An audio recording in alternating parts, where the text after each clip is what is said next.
حضرت ابو بکر صدیق کے بارے میں امت جانتی ہے کہ آپ سابقون الاولون میں سے ہیں، جن لوگوں کو قرآن مجید نے کہا والسابقون السابقون، وہ جو سبقت لے جانے والے تھے وہ سبقت لے ہی گئے، یہ سبقت لے جانے والوں میں سے ہیں۔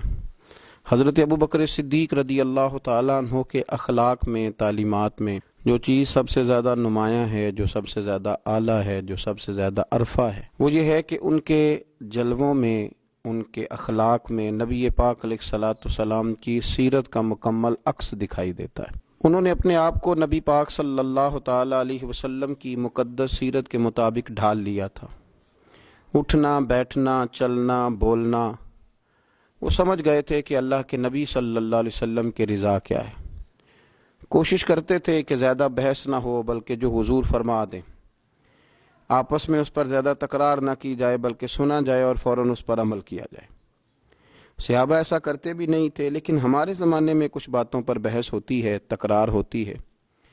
جناب ابو بکر صدیق رضی اللہ تعالیٰ عنہ کا مطمع نظر تھا کہ جو محبوب فرما دیں، جس وقت فرما دیں، جس حال میں فرما دیں، اس پر عمل کرنا۔ نبی پاک صلی اللہ تعالیٰ علیہ وسلم نے حضرت ابو بکر صدیق رضی اللہ تعالیٰ عنہ کی اس بات کو اعزاز کے طور پر بیان فرمایا، ان کی فضیلت کے طور پر بیان فرمایا۔ سرکار فرمانے لگے، میں نے جس کے سامنے بھی دین پیش کیا ہے اس نے دلیل مانگی ہے، فرمایا یہ میرا ابو بکر ہے۔ میں نے اس کے سامنے دین پیش کیا، اس نے دلیل نہیں مانگی، فوراً کلمہ پڑھا اور مسلمان ہو گئے۔ تو حضرت ابو بکر صدیق رضی اللہ تعالیٰ عنہ نے اپنے آپ کو اللہ کے پیارے محبوب صلی اللہ علیہ وسلم کی رضا کے اندر ڈھال لیا تھا۔ وہ سمجھ گئے تھے کہ محبوب کریم کی رضا کس بات میں ہے، حضور کیا چاہتے ہیں، کیا فرماتے ہیں، کیا پسند کرتے ہیں، کس انداز میں حضور خوش رہتے ہیں، کہاں نبی پاک صلی اللہ علیہ وسلم کو کوئی بات ناگوار گزرتی ہے، کہاں مزاج مبارک پر کوئی چیز ایسی ہے جو پریشان کرتی ہے۔ مکمل عکس تھے وہ حضور کی سیرت کا، نبی پاک کی رضا کا۔ جب اللہ کے پیارے حبیب صلی اللہ تعالیٰ علیہ وآلہ وسلم تشریف لے گئے اور نبی پاک صلی اللہ تعالیٰ علیہ وعلا آلہ وصحبہ وبارک وسلم غار حرا میں وقت گزارا اور پہلی وحی حضور پہ نازل ہوئی، تو قرآن مجید کی ایک تاثیر تھی، اس کی ایک شدت تھی کہ اللہ کے محبوب علیہ السلام کے وجود اطہر پر اس کا اثر محسوس ہوا۔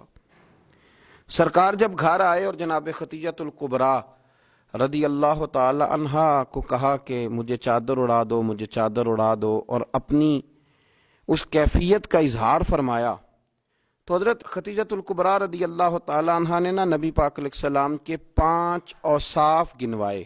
یا رسول اللہ صلی اللہ علیہ وسلم، آپ کے اخلاق میں یہ 5 چیزیں پائی جاتی ہیں، اللہ کبھی بھی آپ کو رسوا نہیں کرے گا، اللہ تبارک و تعالیٰ آپ کو شان عطا کرے گا۔ 5 چیزیں گنوائیں حضرت خدیجۃ الکبریٰ نے۔ وہ 5 چیزیں کون سی تھیں؟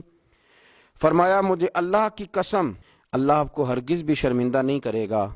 پہلی بات یہ ہے کہ آپ صلہ رحمی کرتے ہیں، رشتہ داروں سے اچھا سلوک کرتے ہیں۔ دوسرا فرمایا آپ کمزوروں کا بوجھ اٹھاتے ہیں، اور تیسرا فرمایا آپ ناداروں کی مدد کرتے ہیں، اور چوتھا فرمایا آپ بڑے مہمان نواز ہیں، اور 5واں فرمایا جب کوئی مصیبت میں ہوتا ہے تو محبوب آپ ان کے کام آتے ہیں۔ یہ 5 آپ کے اندر وہ اخلاق عالیہ ہیں جن کی بنیاد پر میں کہتی ہوں کہ اللہ آپ کو عزتیں ہی عطا فرمائے گا، بلندیاں ہی آپ کا نصیبہ ہوں گی۔ یہی ان باتوں سے میں نے دیکھا ہے۔ حضرت سیدنا خدیجۃ الکبریٰ رضی اللہ تعالی عنہا کا یہ قول بخاری شریف میں موجود ہے، اور اسی بخاری میں حضرت ابو بکر صدیق رضی اللہ تعالیٰ عنہ کے بارے میں ابن دغنہ نے ایک بات کہی تھی۔ جب آپ مکہ چھوڑ کے جانے لگے کافروں کی سختیوں سے پریشان ہو کر، تو ابن دغنہ نے آپ کو کھڑا کر لیا اور کہنے لگا ابو بکر آپ نہ جائیں۔ کیوں؟ کہنے لگا آپ جیسے شخص کو یہیں رہنا چاہیے، وجہ اس کی یہ ہے کہ آپ 5 باتیں وہ جو حضرت خدیجہ نے نبی پاک کے بارے میں گنوائیں تھیں، وہی 5 باتیں اسی بخاری میں اسی ترتیب سے موجود ہیں کہ ابن دغنہ کہنے لگے کہ آپ صلہ رحمی کرتے ہیں، آپ کمزوروں کا بوجھ اٹھاتے ہیں، ابو بکر صدیق آپ ناداروں کی مدد کرتے ہیں، آپ بڑے مہمان نواز ہیں، آپ مصیبت زدہ لوگوں کے کام آتے ہیں۔ وہ 5 باتیں جو حضور کی سیرت مبارکہ کا عکس کے طور پر حضرت خدیجہ نے بیان کی، وہی جلوے ابن دغنہ نے جناب ابو بکر صدیق کے بیان فرمائے۔ وہی عکس وہی رنگ کچا رنگ للاری والا جڑا چڑھدا لیندا رہندا اے عشق تیرے دا رنگ محمد چڑھ جائے پھر نہیں لیندا. تو وہی کیفیات وہی عکس سیرت حضرت ابو بکر صدیق میں پایا جاتا تھا.